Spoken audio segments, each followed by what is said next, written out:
In preparation for our session tomorrow morning in the studio with Komachi modelling as both performer and seamstress, I thought I would do a short demonstration guiding you through the drawing of hands.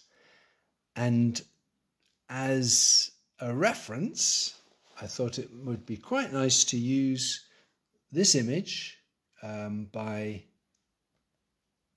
Laura Knight of the seamstress and the performer.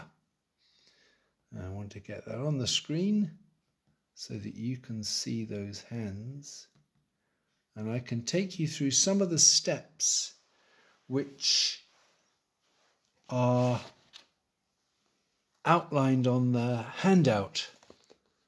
Forgive the pun, the handout that I've attached to the email. So we've got the painting and we've got the handout, and then tomorrow we'll have the model, but I wanted to connect those bits of information. So on the handout, which I've also attached to the email, there are 5 steps to, no, there's only 4 steps. 4 steps to drawing the hands. So I'm going to begin with the lower hand. And the first step is the wrist. So actually this lower hand, as may often be the case, the wrist really begins with that sleeve.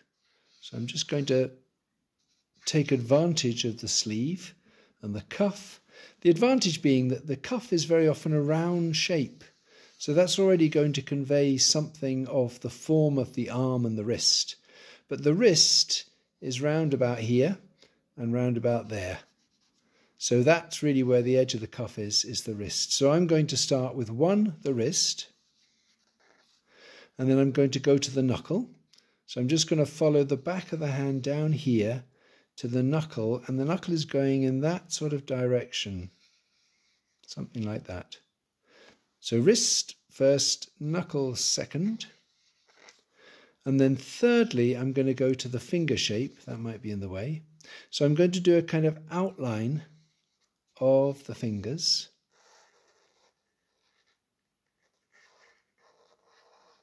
They go all the way up there and something like that. So that's the outer edge of the fingers. If I want to draw individual fingers, I will then draw from the knuckle out to the edge of that finger shape and maybe slightly refine that. There's the first. Oh, it's a bit close. Got to make sure that I don't end up with 5. That's the second. Here's the third, which has a little bit of a bend to it like that. And then very much seamstress like, the pinky is almost standing out on its own. So I've gone from the knuckle to the edge of the finger shape being number 3. And you'll notice that I'm leaving the thumb till last, that's the 4th thing, because if I continue the edge of the hand, I still think the wrist is there, but there is a plane here from the wrist to the thumb, which in the painting isn't that obvious, although when I look a little bit closer, I suppose there is a bit of a shape. The hand is round, and so this obviously gets more shaded, you know, as we get around the side of the hand. But you could almost say somewhere around here is where we go from that plane on the back of the hand to this plane that the thumb is attached to. And I then draw the thumb coming off of that plane. So that's taking those 4 steps: wrist, knuckle, finger shape, thumb. So this is still a fairly geometric, diagrammatic hand. Laura Knight has done lovely things with sort of shading this part of the hand so that it gets a lot rounder. She's actually modelled each finger with a shadow I mean, fingers are cylinders, so, or tapering cylinders. So by shading one half of each of those cylindrical forms, I'm starting to get a bit more form into them, and maybe similarly with the thumb. I don't need these construction lines anymore, so I can lose them. It still looks a slightly awkward hand, doesn't it? It doesn't seem to quite come from the arm, so I may have other refinements to make.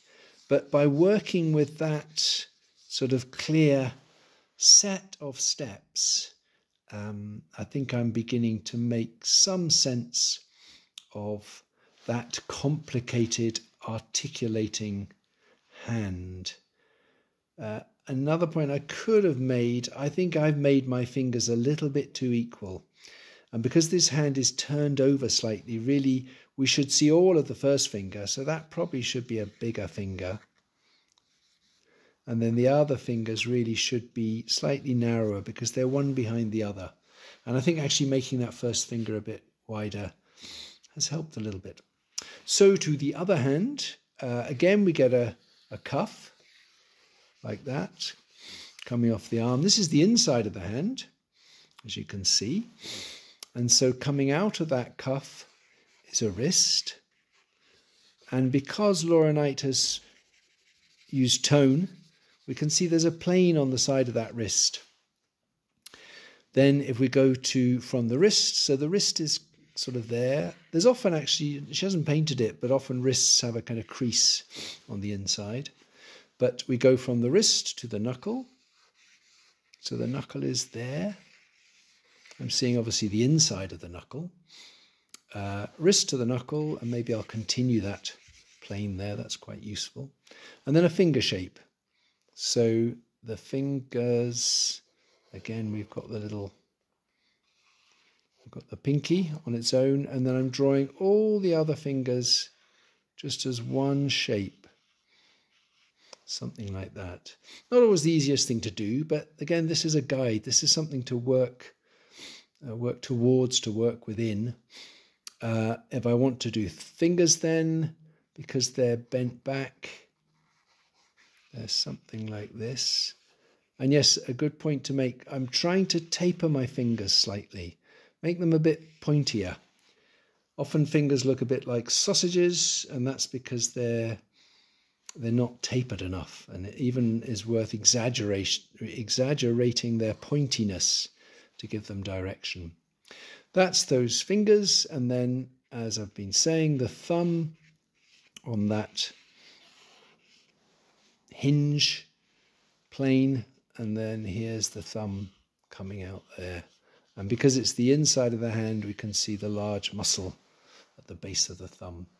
So I think maybe, and there's a bit of an edge there, perhaps partly because of the I don't know, inside-outside quality of that hand. It's possibly, it's working already, I think, with a certain amount, with these outlines, but I can do a certain amount of shading. The inside of the hand is in shadow, and even under the fingers, and then each finger might have its own little bit of shading. So there we are. That's Laura Knight's hands explained through the steps which are on the handout, which I will also have attached to the email. I think the thing with hands is, you just want to practice as many as possible. And it's often, maybe last point, it's often a bit of emphasis that brings things together. So I think this hand is okay, but it's all a little bit samey. It might be worth strengthening some of these shadow planes just on the sides.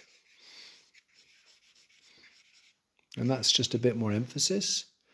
It might be that I would use the negative shape.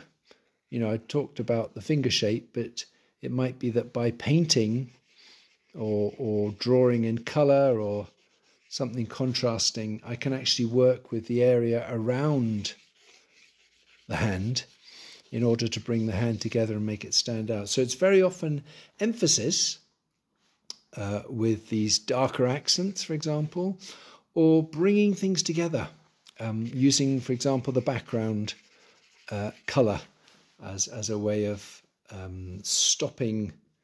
Well, the two things we're afraid of are bunches of bananas and possibly sausages. Okay, so we're going to get a lot more of that done with our model in the studio tomorrow.